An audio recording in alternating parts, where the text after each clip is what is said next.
good morning. I hope you're doing well today. I pray you're looking forward to another great day in the Lord, another opportunity to share Him with someone, another opportunity to let Him know how much you love and appreciate everything He has done for you and is doing and will do. I was praying this morning, thanking Him that there's a place called heaven that one day we're going to go to and get away from all this ungodly world that's around us. And that's what I want to talk about this morning. It's what is surrounding us and what we must be careful to not let happen to us. If you look in the book of James chapter 1 and verse 21, and I'm going to try to pronounce these words. It says, "Wherefore lay apart all filthiness and superfluity of naughtiness, and receive with meekness the engrafted word which is able to save your souls."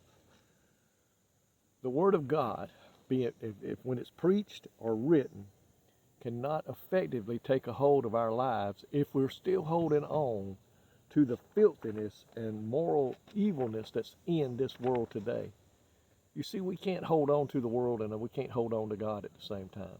And if we're allowing this evilness and this filthiness that is in the world today to have any part of our life, God can't use us for His glory and for His kingdom. So today we see that this filth that is in the world will separate us from God. Number one, there's several things God wants us to do is get away from it. We must get away from this filthiness. Scripture tells us that what is improper for holy people. We must not engage in any kind of impurity of obscenity in this world today. We must be aware that allowing any kind of moral filth into our life, our home, including filthy language, obscenity through videos or TV, is not acceptable. Folks, if the Bible tells us that no filthy language should come out of our mouth, and no filthy thoughts we should allow to take a hold of us in our spirit and in our mind, then what makes us think we can sit there in front of a TV and watch filth come out of somebody else's mouth and it not bother us and do anything to us? Folks, Scripture tells us what's improper for God's holy people. According to Word, we must not engage in any kind of impurity and obscenity. Furthermore, we must not be allowing any kind of moral filth in our lives or our homes, including filthy language or obscenity through video or TV. And I know back in the day when there was no TV and there was no video, even the psalmist wrote, "I will set no filthy thing before my eyes." In other words, I'm not going to permit idols of gold and idols of wood to be set before me that will draw my attention away from God. And I know the world says, oh, it's just people acting, it's just people pretending. But my folks, the devil can use anything, if we're not careful, to draw us away from God. It says this grieves the Holy Spirit and violates the holy standard of God for His people. Jesus told us, listen, you're in the world, but don't be of the world. Come out from among them and be ye separate. Be that peculiar people. And that's what He's asking us to do. And that's what He's telling us to do. It's not a choice that we can make, whether we want to or not.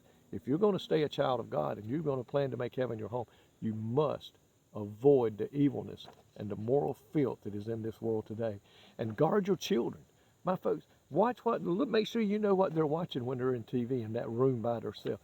Make sure you know the games that they're playing on that cell phone or on that app or whatever the case may be.